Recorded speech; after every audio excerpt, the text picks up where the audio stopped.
Imagine a conscious contact with God so strong that no matter what you are doing or not doing, that no matter what your kids are up to or not up to, and that whether you've got the person of your dreams or they're just not cooperating, that you are happy, content, and at peace. A space where everyone else's thoughts, attitudes, and actions are beautiful and exactly as they are supposed to be. Well, this is the space where I like to play. My name is Misha Z, and this is today's Bitch Slap. Join me as I shed light on the thoughts, actions, and attitudes that are causing you pain, and we train our minds to go to the capital S inner self, the joy that is waiting for us, the God within. The idea,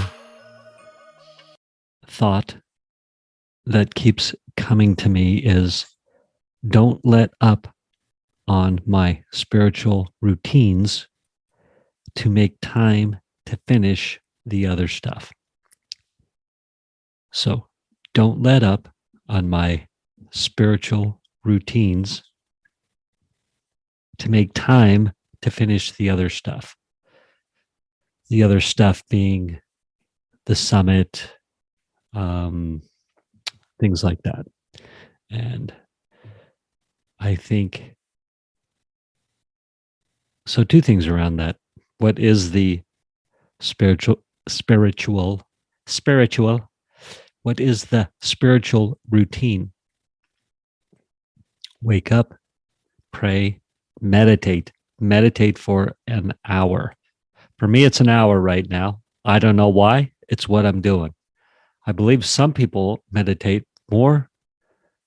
Some people meditate less. Some don't do it at all. And some do it and don't even realize they're doing it. That's actually a great concept. Some people are very meditative in most of what they do, mindful, present in the moment, and they don't need to sit on the couch and practice their breathing. They just do it. How cool is that? Or maybe they're just mindfully being mindful as they're going about their daily tasks. That wasn't necessarily what I meant to talk about, but what the heck. Then there's A Course in Miracles. Reading A Course in Miracles, ACIM for short, reading a section a day. I just find that so powerful for me right now. Cracking open my mind even more. Yes, I am much more open to ideas, concepts, thoughts, words, phrases, and not having the dogma that's associated with it shut my mind down. But I'm finding A Course in Miracles very powerful. And then I am in recovery, as I say oftentimes. So I try to do some sort of 4 meetings a week, actually, in regards to recovery. And then walking. And now yoga. Oh my God, the yoga is so good. It is so good to be stretching. Again, oh man, opening up the heart, forward bends, back bends, side bends, twists. Oh, it's so good. And it can be a good little workout too, along with the stretching. But, you know, what I'm so connected and I feel so just alive, crackling, like that carries me through so much of the day in a great state of mind, you know. So is it worth the sacrifice to get that extra email out, that extra invite out? Do I want to cut out meditation meetings, working out, whatever that is, working out. That's, again, walking or yoga for me right now. In order to be more productive on the work front. I'm going to say no. I have done it in the past. Generally speaking, my recovery has been front and center almost always. Almost always. It's some people can go in and out of it, but pretty much my whole time I've been doing at least 2 or 3 meetings a week or more. I mean, really like 4 or 5 or 6. This is way too much information for you, but I'm just saying. But perhaps family would have taken the back seat under the guise of I'm doing it for the family. And that can be good or bad. Do it if you want. Like, no judgment. I'm just saying at this point in my life, like, kids priority. And I have the flexibility and some resources to be able to do that. So that's a luxury right there. I can be like, yeah, I have flexibility. But I find the spiritual thing is so powerful for me right now that's where the inspiration is coming from. That's where the juice is coming from. That's really what's bringing me such good quality of life. And it's being tested with the summit. It's like the spiritual base and then the summit work.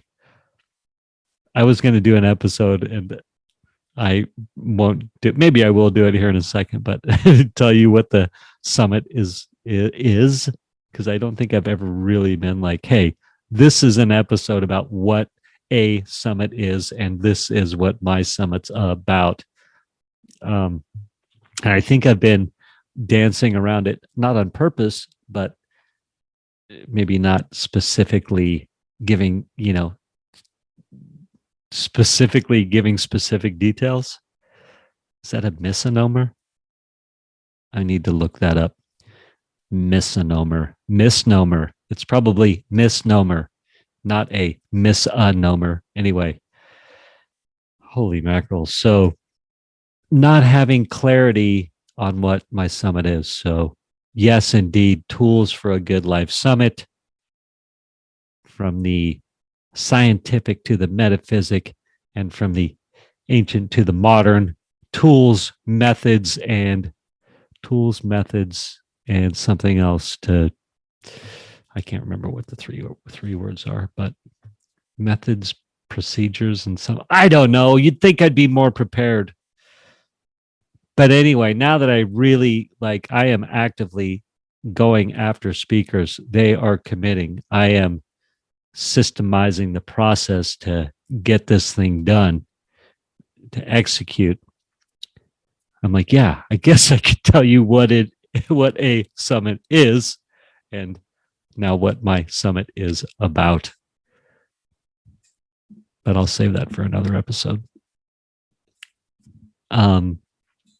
So yes, the challenge of being stretched with the summit. It is a challenge, man.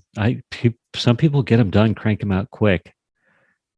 But many people are challenged, as am I, and many people do not finish. And that's good, bad, or indifferent. Like, if it's not your thing, go do something else. And if it's not my thing and I want to go do something else, how do I do that without feeling like I've failed or bailed or quit or what have you? Doesn't matter. Not the purpose of this episode. The purpose of this episode is keep the spiritual routines solid. Next line I had highlighted, the summit is bringing me closer to God. And I know I've talked about this a few times. And look at that. There's my little piece of paper that talked about, is it bringing me closer to God, the summit? Yes, it is, because it's testing me so much, stretching me, pulling me, bending me, challenging me. Mm, So I'm being forced to lean in, talk to, communicate with, listen, meditate, breathe, patience, let go of of of all the blocks, of all the ego just flaring like mad. So less ego, more God, right? More God, less ego.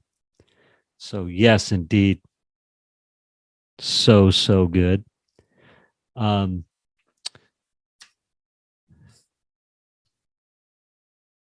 I was also going to talk about on this episode, but I think we'll roll it over to the next one. But I'll tell you what you're going to have to look forward to, what you're going to have to look forward to.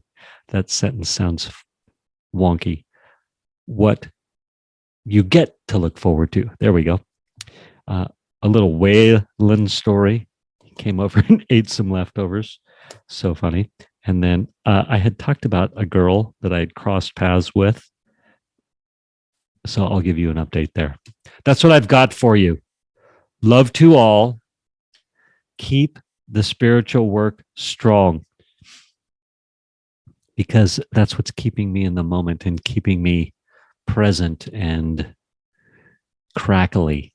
And today, this could change tomorrow, but again, today, keep the routine strong. More will be more will be revealed. Love to all. Thank you for spending time with me today. As someone who is committed to growth and service to this world, I so appreciate your willingness to come with me, go within, and serve our world through change. If you found value in this podcast and you know someone who can use this message, share this episode with them. Share it so our mission can be achieved one episode at a time. And of course, subscribe so you can hear more. And lastly, for more resources on what has helped me on my journey and can help you on yours, go to belove.media/resources. That's BELOVE.media/resources. Thank you again for listening.